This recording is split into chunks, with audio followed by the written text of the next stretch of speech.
వంటి అమరులందరికీ కూడా మరొకసారి నివాళులు అర్పిస్తున్నాం. సుప్రీంకోర్టు జడ్జిమెంట్ ద్వారా వాళ్ళ యొక్క న్యాయమైనటువంటి కోరిక తరతరాలుగా వాళ్ళు అనుభవిస్తున్నటువంటి కష్టాలకు ఒక పరిష్కార మార్గం ఏర్పడింది. మీ ద్వారా ప్రభుత్వానికి విజ్ఞప్తి చేస్తున్నా, జడ్జిమెంట్లు ఎన్నొచ్చినా దాన్ని అమలు చేసేటటువంటి బాధ్యత ప్రభుత్వాల మీదనే ఉంటుంది. ప్రభుత్వం అన్ని రకాలుగా జడ్జిమెంట్కు అనుగుణంగా వాటిని ప్రస్తుత డిఎస్సిలో కూడా అమలు చేసే విధంగా చర్యలు తీసుకోవాలా. మరి అదేవిధంగా మీ ద్వారా సభలో ఉన్నటువంటి సభ్యులందరికీ కూడా ఒక విజ్ఞప్తి చేస్తున్నా. మేము కొత్తగా శాసనసభకు వచ్చినటువంటి నాకు సభలో ఈ రకమైనటువంటి నినాదాలు ఉంటాయని కానీ, సభలో కూడా ఈ రకంగా నిరసన తెలియజేసే వస్తుందని మేము ఊహించలేదు. సభలో బయట కలెక్టరేట్ కార్యాలయాల ముందు గత 10 సంవత్సరాలు శాంతియుత మార్గంలో ప్రజాస్వామ్యబద్ధంగా నిరసన తెలియజేస్తామంటే కూడా అనుమతులు దొరికేవి కావు. కానీ ఈ సభలో దాదాపు 2 గంటల పాటు మేము ఆ పక్షానికి ఈ పక్షానికి ఎవరికో వ్యతిరేకం ఎవరికో అనుకూలమని మాట్లాడతలేం. కానీ మన యొక్క గౌరవం ఎంత ముఖ్యమో ఈ రాష్ట్ర ప్రజల ప్రయోజనాలు కూడా అంతే ముఖ్యం. 3 గంటల పాటు సభలో జరిగినటువంటి తీరు కొంత బాధ అనిపించింది. మరి నాకు అర్థం కాలేదు. నేను తప్పకుండా మహిళల్ని గౌరవించుకోవాల్సిందే, దాంట్లో ఎక్కడ కూడా ఎవరికి అనుమానం లేదు.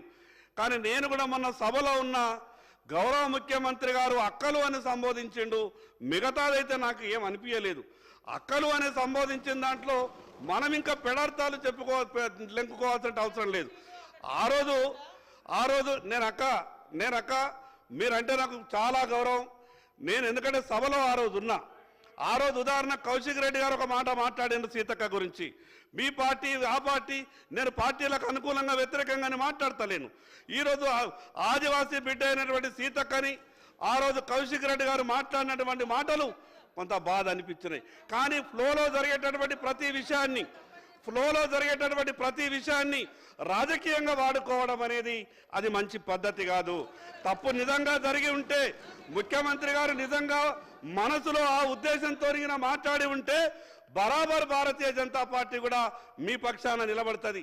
కానీ ఆ రోజు ఫ్లోలో జరిగినటువంటి విషయాన్ని కూడా రాజకీయంగా మనం మలుచుకునే ప్రయత్నం చేస్తామంటే అది మంచిది కాదు. మేము ఎందుకు చెప్తున్నామంటే, నిరసన అనేది మేము చూస్తున్నప్పుడు కొంచెం బాధ అనిపించింది. పోడియం ముందు మేము చూస్తున్నప్పుడు బాధ అనిపించింది. కలెక్టరేట్ల కార్యాలయాల ముందు కూడా ఆ రకంగా నిరసన తెలిపే అవకాశం గత 10 సంవత్సరాలు ఎవరికి రాలేదు. ఈరోజు ఈ శాసనసభని రాష్ట్ర ప్రజలు ఉంటే కూడా గమనిస్తాను, ప్రొటెస్ట్ చేసేటటువంటి పద్ధతులు కూడా ఉంటాయి కదా. 4 సార్లు 5 సార్లు శాసనసభకు ఎన్నికైనటువంటి వ్యక్తులు కూడా ఆ రకంగా ప్రదర్శిస్తే, కొత్తగా శాసనసభకు వచ్చినటువంటి రూల్స్ అండ్ రెగ్యులేషన్ తెలియనటువంటి మేమే రకంగా ప్రవర్తించాలా? అక్క జరిగినటువంటి సంఘటన మేము ఆ పక్షానికి ఈ పక్షానికి అనుకూలం వ్యతిరేకంగానే మాట్లాడతలేం. జరిగినటువంటి సంఘటనని సభలో ఉండి ప్రత్యక్షంగా చూసినాం కాబట్టి గౌరవ స్పీకర్ గారికి ప్రభుత్వానికి కూడా విజ్ఞప్తి చేస్తా ఉన్నాను. 2 నిమిషాలు అవకాశం ఇచ్చేదానికి 3 గంటలు కూడా ఇంతదాకా సభని ఈ రకంగా.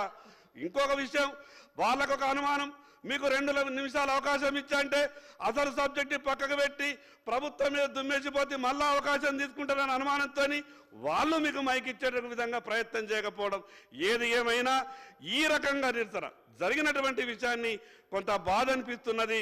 కొత్త సభ్యులకు కొంత ఆదర్శంగా ఉండాలి, కొత్త సభ్యులకు సభా సాంప్రదాయాలను తెలియజేసే విధంగా ఉండాలి. కానీ కొత్త సభ్యులను మిమ్మల్ని చూసి, సీనియర్ సభ్యులను చేసేటటువంటి విషయాలు చూసి తెలిసో తెలియక కొత్త సభ్యులు ఆ రకంగా చేస్తే రేపు సభ విధించే శిక్షకు కొత్త సభ్యులు ఒక రకంగా శిక్షించబడతారు. ఎందుకంటే కొత్త సభ్యులు అనుకుంటారు ఈ రకంగా చేస్తే అయిపోతుందేమో, ఈ శాసనసభలో కూడా ఎట్లా పడితే అట్లా చేస్తుందేమో. ఒక పక్కనేమో రూల్స్ ఎంత కఠినంగా చెప్తాయనంటే ఏ చిన్న వ్యవహారం చేస్తే కూడా పెద్ద పెద్ద శిక్షలు ఖరారు చేసేటట్టున్నాయి. 4 సంవత్సరాలు గతంలోనే మనం చూసినాం. ఈరోజు మనం మాట్లాడుతూ ఉన్నాం 10 సంవత్సరాలు. గతంలో ఎప్పుడైనా కానీ నేను ఈరోజు మీ యొక్క పార్టీకి అనుకూలంగా ఇంకో పార్టీకి వ్యతిరేకంగానే కాదు, 10 సంవత్సరాలు ఇదే శాసనసభలో అనరానివంటి మాటలన్నీ అనుమానం జరిగినా కూడా ఆ రకమైనటువంటి నిరసన తెలియజేసే అవకాశం ఎవరికన్నా వచ్చిందా? మార్షల్ నుంచి బయటకు వారేసిండ్రు. బయట ఉండి టీవీల ద్వారా మేము చూసాం. మేము ఎందుకు ఈ మాట మాట్లాడుతున్నామనంటే మేము ప్రభుత్వాన్ని కూడా చెప్తా ఉన్నాం. ఒక పక్కకు వాళ్ళు మాట్లాడుతున్నప్పుడు వాళ్ళకి అవకాశం ఇచ్చే ప్రయత్నం చేయాలా. ఒక నిమిషంలో ఒడిచిపోయేటటువంటి విషయానికి ఇన్ని గంటల పాటు కూడా సభని ఈ రకంగా ఇది కాదు. మనం కూడా జరిగినటువంటి విషయాన్ని, మీకు వ్యక్తిగత సంబంధాలు కూడా ఉన్నాయి. అక్క తమ్ముళ్ళనే సంబోధించుకుంటారు. అక్క అన్నారు, మా అక్కలు అన్నాడు. మా అక్కలు అనే దానికి ద్వందార్థాలు తీసుకొని ఇది ఫ్లోలో అక్క మాట్లాడేటప్పుడు ఫ్లోలో కొన్ని విషయాల మీద మనం మాట్లాడతాం.